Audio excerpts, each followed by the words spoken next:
Wakati unajiandaa kwa ajili ya misa, ibada, kuna vitu vya kuzingatia ili misa yako iweze kuwa na matokeo au ibada yako iweze kuwa na matokeo. Cha kwanza, kuna session mbalimbali kwenye ibada. Ningependa nizungumzie tu kwenye eneo la sadaka, lakini kwenye sehemu pia ya Ekaristi Takatifu.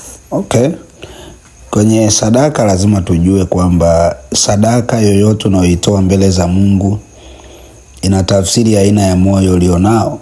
So sadaka sio kiasi cha fedha, ni moyo wako. Lakini lazima ujue kwamba Mungu ana kanuni zake katika kupokea sadaka. Ukisoma sadaka ya Kaini na Habili, ya Habili Mungu aliitakabali, yani aliipokea, lakini ya Kaini aliikataa. Kuna uwezekano wa sadaka yako ikakubaliwa au ikakataliwa kutokana na maandalio yako au aina ya moyo ambao unaenda kutoa hiyo sadaka. Sasa Yesu alikuja akazungumzia jambo hili na akatufundisha. Ukisoma ile Mathayo 5, naomba naenda kwenye Mathayo 5, tuanze kusoma kuanzia mstari wa 23. Mathayo 5:23. Na lazima ujue ndugu yangu, neno la Mungu ndo msingi. Mathayo 5:23. Basi ukileta sadaka yako madhabahuni au altareni, na huku ukikumbuka ya kuwa ndugu yako ana neno juu yako, iache sadaka yako mbele ya madhabahu, uende zako upatane kwanza na ndugu yako, kisha urudi uitoe sadaka yako. Patana na mshtaki wako upesi. In short iko hivi. Sadaka yoyote ambayo utaitoa ukiwa kwenye magomvi na mtu, sadaka yoyote ambayo utaitoa ukiwa una chuki na mtu, sadaka yoyote ambayo utaitoa kwa sababu kuna mtu alikukosea hujamsamehe, ni sadaka ambayo kupaswa kuitoa mpaka umepatana na huyo mtu. Kwa maana nyingine, moyo wowote wenye dosari za wazi, hasa kutopatana na mtu yoyote, ni moyo ambao Mungu hata upokea. And therefore sadaka yako haiwezi kupokelewa. Hautakuwa na tofauti na Kaini. Mungu hata itakabali sadaka ya aina hiyo. Ni kweli kabisa utaitoa, lakini Mungu hata itakabali. Mungu atatakabali sadaka ambayo ya mtu aliyejiandaa. Sasa ukishajua kwamba kuna shida na mwenzio, lazima upatane naye kabla hujatoa hiyo sadaka. Lakini pia lazima ujue, ukiona una maisha ambayo sio mazuri, imagine mtu anatoka kwa mganga saa 12 asubuhi, alafu anaingia tu kanisani, na anatoa sadaka na anafanya nini? Haya ni mazoea ambayo yataendelea na hapa ndo Kristo unaaibishwa. Mtu ana miaka 30 kanisani, hakuna chochote alichopiga hatua, kwa sababu kila kitu anachofanya ni kinyume na Mungu anachotaka. Hana maarifa. Chochote unachokifanya bila maarifa kitakuletea maangamizo au kitakufanya udumae. Ukisoma Warumi 10:2 inazungumzia tofauti ya mtu ambaye ana juhudi ya kumtafuta Mungu na yule ambaye ana juhudi ya kutafuta maarifa ya Mungu. Maandiko yanaweka wazi, huyu mwenye juhudi ya kumtafuta Mungu nje ya maarifa, mwisho wake huwa sio mzuri. Hapa ndo utaona anakimbilia kanisa fulani huko. Cha msingi tu kaona watu ni wengi. Kaona miujiza. Hana maarifa ya kupambanua kilicho cha Mungu na ambacho sio cha Mungu. Kwa ukiwa unajiandaa kwa ajili ya ibada ya misa, hakikisha unaelewa hiki. Hiki kitakusaidia wewe kuwa na matokeo katika kumtumikia Mungu. Maandiko yanasema kumtumikia Mungu siku zote kuna faida, lakini nataka nikwambie kuna faida tu ikiwa una maarifa. Kama una maarifa utaanza kuwa unachunguza sadaka inaenda wapi, mbona tu wenyewe, mbona hiki na hiki. Una maarifa, unaharibu ile sadaka Alafu mwisho wa siku ile sadaka wala inakuwa sio ukumbusho. Kornelio sadaka yake iligeuka ikawa ukumbusho mbele za Mungu. Unajua lazima ujue sadaka inaweza kukupigania. Wachawi wanapoinuka, sadaka inaweza kanena kwenye kiti cha enzi ikasema no. Umenielewa? Yes, unapotaka kuanguka somewhere kwenye jambo fulani, sadaka ina uwezo wa kunena. Moja ya sifa ya sadaka ni kwamba hunena. Ndio maana tunasema damu ya Yesu hunena, kwa sababu damu ya Yesu ni sadaka.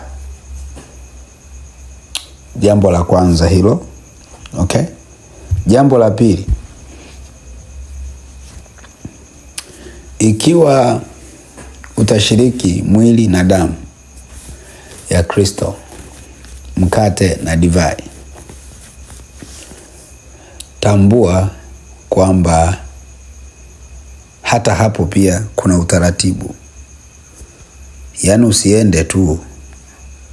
Ukisoma Wakorintho wa kwanza 11:27 hadi 30. Wakorintho wa kwanza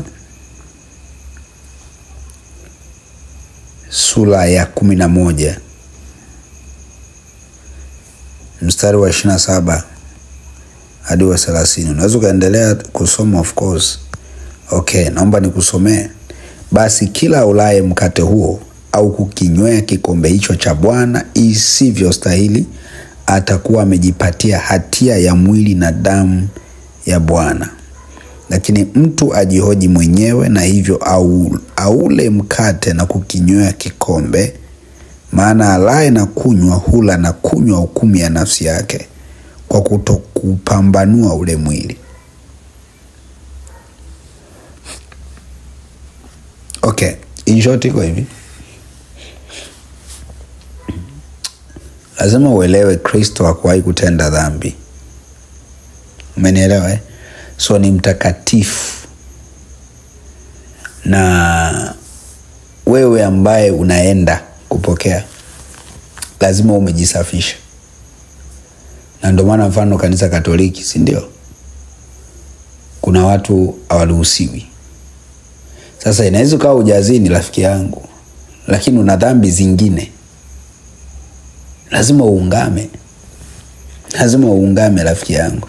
Usizoee, dhambi ni dhambi. Yaani kama ambavyo kuzini ni dhambi, kuiba ni dhambi vile vile. Kutamani ni dhambi vile vile. Kuna watu wana miungu tayari, biashara zao ni miungu. Wana sponsors ndio miungu yao. Wengine miungu yao ni marafiki zao. Yaani rafiki akikwambia usiende kanisani hauendi. Wengine miungu yao ndo vitu vya dunia. So lazima uhakikishe umejiandaa. Maandalio ya moyo ni ya mwanadamu, lakini jawabu la ulimi hutoka kwa Mungu. Soma Misali 16:1. Usiende kwenye ibada au hiyo misa kama hujajiandaa. Hakikisha umejiandaa.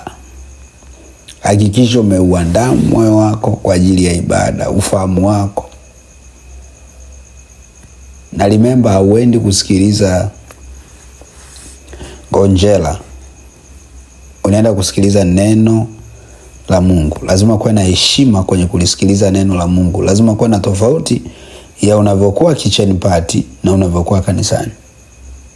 Uwezo ukawa upo kanisani kwenye neno la Mungu, alafu mara umetoka nje umerudi unafanya upo kanisani, lakini unafanya mambo kana kwamba haupo kanisani. Na moja ya kitu ambacho shetani huwa anafanya ni kuhakikisha wakati wa neno la Mungu, mahubiri, unatoka nje. Alafu kienda nje anaenda kukupa kazi ya kuongea simu. Alafu narudi wameshamaliza. Wewe hujasali, bora usingeenda kanisani. Kwa sababu neno la Mungu ni Kristo mwenyewe. Yes, nakwambia kabisa ukweli. Hiyo ibada, hiyo misa ulienda kucheza, because Mungu amekupa neema ya kufika, lakini umefika kanisani umejipa kazi. Umefika muda wa mahubiri ukaona hiki ngoja nitoke nje. Lakini kwenye kucheza pale una enjoy. Mungu atusaidie sana. Tumeanza kuishi maisha ya mazoea, ndio maana hatuoni mkono wa Mungu kwenye maisha yetu. Utamzoea na Mungu hivyo hivyo, mwisho na wewe unalizika tu, unasema haya. Mungu muone kabisa kwenye maisha yako, ila tu unasukuma siku. Ukipata matatizo ndo unamkumbuka kumlaumu, lakini ufati kile ambacho anataka ufanye. Hii inakuwa problem. Jiandae, usiende tu. Andaa sadaka yako, iombe, tamka kitu. Haleluya. Mimi nimefikisha ujumbe huu kusaidie. Mungu akubariki sana.